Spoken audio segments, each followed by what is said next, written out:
श्रावण सोमवारच्या निमित्तानं त्र्यंबकेश्वरमध्ये भाविकांची अलोट गर्दी झाली। या गर्दीच्या पार्श्वभूमीवर नेमकं नियोजन कसं करण्यात आलेलं आहे या श्रावण मासाच्या निमित्तानं संस्थांची काय नेमकी तयारी आहे ते जाणून घेऊयात। विश्वस्त माझ्यासोबत आहे। काय नेमकी या सगळ्या दरम्यान तुमची तयारी आहे? मोठी गर्दी मागील वर्षापेक्षा दिसते। श्रावण महिन्याचा पहिलाच सोमवार आज आहे। प्रचंड पाऊस त्या ठिकाणी होतो आहे, तरी सुद्धा अतिरिक्त वेळा मंदिराच्या आम्ही ठेवल्या असल्याने 5 वाजेपासून भाविकांची प्रचंड गर्दी या ठिकाणी झालेली आहे। तरी सुद्धा धर्मदर्शन रांगेने भाविक सुरळीत दर्शन घेत आहेत। VIP दर्शन व्यवस्था आम्ही बंद केलेली आहे, प्रोटोकॉल्स बंद केलेले आहेत, जेणेकरून धर्मदर्शनाने लांबून येणाऱ्या भाविकांना व्यवस्थित दर्शन सुलभ होईल। प्रामुख्याने जर बघितलं तर तासनतास रांगेमध्ये लोक उभे राहतात। या सगळ्या काळामध्ये आपण त्यांची काय काळजी घेतोय? प्रामुख्याने बसण्याची व्यवस्था केली का? याशिवाय दुसरी आरोग्य पथकाची देखील नियुक्ती आपण करत असतो दरवर्षी। आम्हाला अपेक्षित दर्शनाला आम्ही धर्मदर्शन रांगेने जर भाविक आले आणि जर जास्त गतीने जर दर्शन झालं तर किमान 20,000 ते 22,000 लोकांचं दर्शन या ठिकाणी सुरळीत होतं। परंतु जेव्हा 50,000च्या वर भाविक त्या ठिकाणी दाखल होतात तेव्हा खऱ्या अर्थाने नियोजन करणं अवघड जातं। परंतु पूर्व दर्शन रांग जी आहे आमची ती अद्ययावत आहे।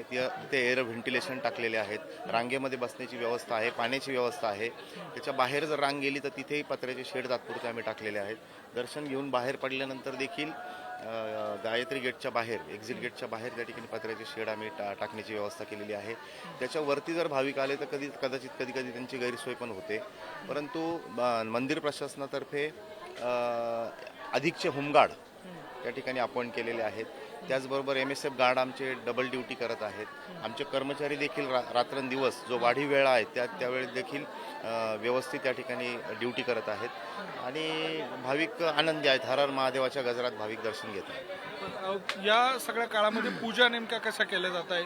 पहाटेपासूनचं, दुपारचं किंवा संध्याकाळचं नियोजन कसं? आमच्या ज्या त्रिकाल पूजा आहेत त्या त्रिकाल पूजा ज्या दर परंपरेप्रमाणे ज्या दिवसाच्या पूजा आहेत त्या देखील पूजा सुरळीत चालू असतात।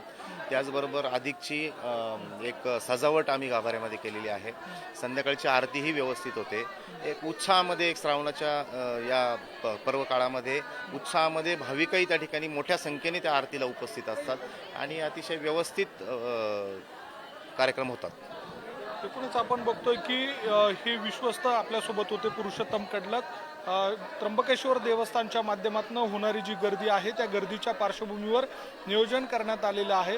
महत्त्वाची बाब म्हणजे या भक्तिमय वातावरणामध्ये कुठल्याही प्रकारे काही गैरप्रकार होणार नाही याची देखील दक्षता या सगळ्या काळामध्ये सुरक्षा रक्षकांच्या माध्यमातून घेतली जाते आणि या सगळ्या काळामध्ये भाविकांचं दर्शन सुलभ कसं होईल या दृष्टीनं नियोजन या ठिकाणी करण्यात आलंय। व्हिडिओ जर्नलिस्ट जय साबळेसह मी किरण ताजने, पुढारी न्यूज, त्र्यंबकेश्वर, नाशिक।